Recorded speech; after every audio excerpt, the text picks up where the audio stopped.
not gonna stay. I know. We got another. Alright, rain, go away. Kenny Elise, you ready for the rain to leave us, bro? No. Are we ready to go see Beauty and the Beast?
Big old bright ones.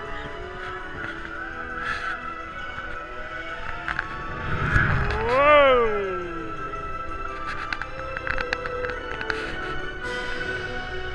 Yosemite.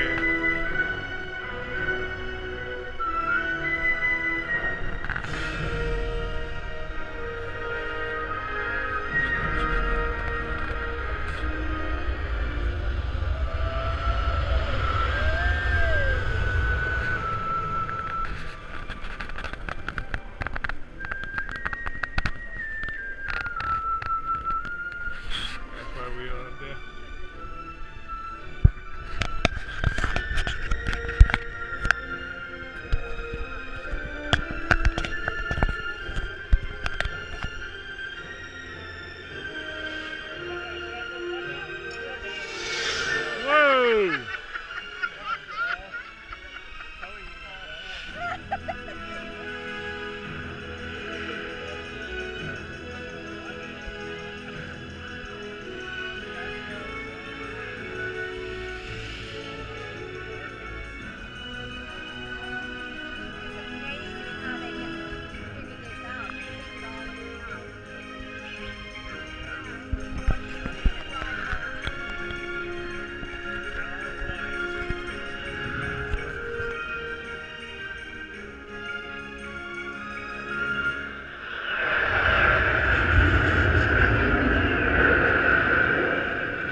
spotted it though. There are only 5,000 of them left in the world today. Poachers will hunt them for their horns. Now the horns have the largest horns of any antelope. What?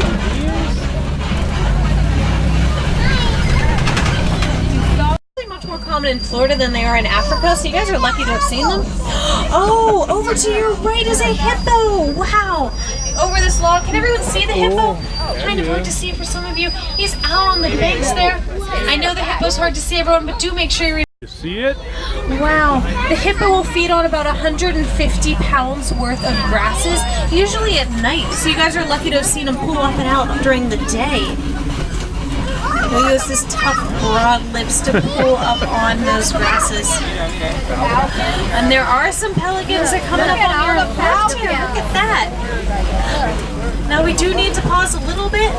We don't want to get too close to this other safari. Another hippo. Look, a hippo. Oh wow, you're right, all the way in the back there. Hippos will stay underwater for 7 to 8 minutes at a time. Princess Snow White, I do need you to make sure you're seated, please, even if Mom's holding on to you. Thank you. And it's a pleasure having Princess Snow White on board. These green-white pelicans over to your left are pink-backed pelicans. Now you might be saying, Kelly, that hippo's swimming along. Hippos are excellent swimmers, although if they can reach the bottom of the river, they prefer to just walk along it. They'll spend 7 to 8 minutes. They are in the sun. They are a basket crocodile. When they're in the water, they're a float of crocodile.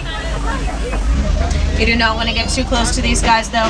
They have a bite pressure of 2,000 pounds per square inch, which is enough to crush bone. Although you then the zebra and the antelope will come along and mow down the grasses, and the warthogs and the gazelles will nibble around the edges, keeping everything nice and neat. So what you end up with on the wild savannah is, hey, there's enough food for everyone. Ah, here we go. There's a whole herd of sable antelope coming up on our left. Look. Yep, those are sable antelope. They're sort of behind these termite mounds here, and up on the hill you can look over to your left and see them. Sable antelope are actually the emblem of the Harambe Wildlife Reserve, because while most animals... Your brother Peter has spotted some Ankole cattle. Good spotting, Peter. They're right up ahead of us. As we go around this bend, they will be on your right. Those are brown animals with very large horns. The Ankole cattle are also known as the Watusi cattle because they were first domesticated by the Watusi tribe. Good job, Henry. Over to your left here, there's our wildebeest, those gray animals in the bush here. Wildebeest is Afrikaans for wild beast. I guess someone thought their angular faces, curved horns, and shaggy manes made them look kind of menacing. They're also known as the Gnu, G-N-U, because they make a low grunting sound that sounds somewhat like new. And here we are. There's some Maasai giraffe in this circle of trees over to your right.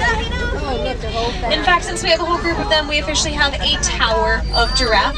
It's the perfect group name for animals that can grow to be 18 to 20 feet tall and are born already 6 feet tall and able to run within an hour of birth. Now you can tell these with that long neck, the giraffe's heart has to work very hard to get blood from the body up into the head.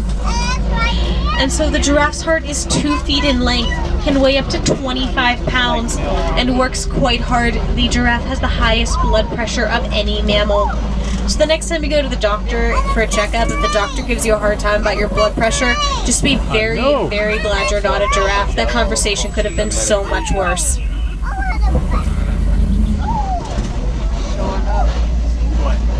They're moving. They just moved behind some trees. Now they're coming out again. Right over to your far right there on the left-hand side. Mandrills are known for their red and blue coloring. In fact, if you see the one walking all the way along the back with a very bright blue on his behind, that one's probably the dominant male of the troop because those colors will deepen as a male gains dominance. They're also very social animals. They'll groom each other. Just hear that? Oh, that does not sound good. Oh no, lean to your right, everyone, lean to your right. Oh man, that was close. Is everyone okay back there? Yeah. Everyone okay? Do we still have everyone? Oh, right. Well, that around around and get a good look at them. But even though the sale of ivory has been outlawed, it can still fetch a high price on the black market, and that causes poachers to become even more financially well-funded in their attempts to kill these animals. They can elephants, so we're gonna pull around here, and then we'll stop, and you can get some good pictures. There we go. How's this for everyone's pictures, huh? Wow. One of those elephants looks kind of smaller than the other one. Elephants have a childhood of 13 to 15 years. It's the second longest of any animal. In fact, the only animal with a longer childhood than the elephant is the human being, with a childhood of 18 years. They're actually born gray. They get that pink color during their first year of life by eating tiny brine shrimp and other crustaceans that contain beta-carotene.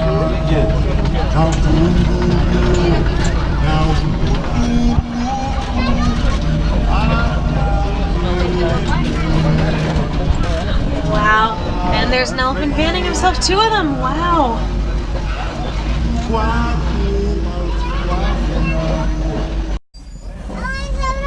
Looks like we're going to be hanging out here and waiting to see some lions. So one of the cool things about a reserve like this one is the animals roam free. This is their space. We're just taking a bit of a photo tour through it. That also means that if an animal decides it wants to cross in front of the path our safari vehicles typically take, we do stop you guys to get some good pictures. Look at this guy in his full glory. Look at that. Wow.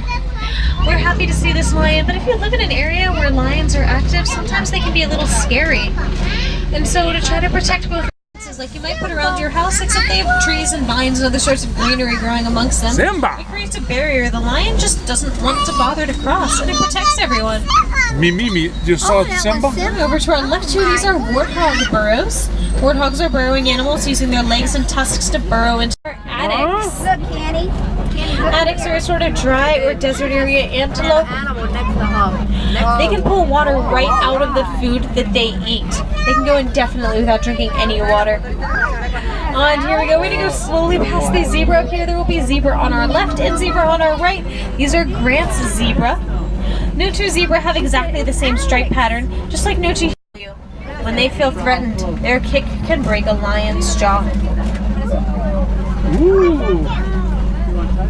Up, there's an addax crossing in front of us. We're going to hold and let him pass. Oh, there's a lot of animals passing in front of us. And now there's a zebra. We're going to hold here for a minute, everyone. They got a pass. All right, let that zebra pass us. Nope. They got a fast pass.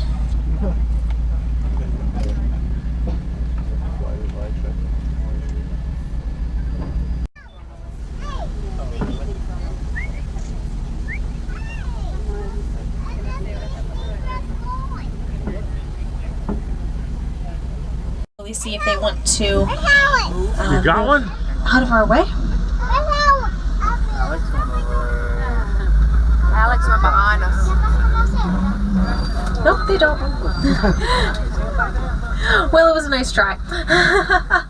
We're still gonna hold here.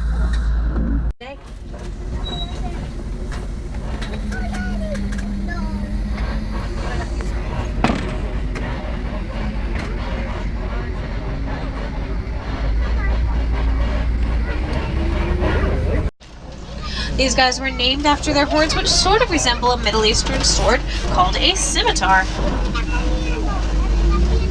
This is a bumpy part of the road, everyone. Make sure you're holding on tight.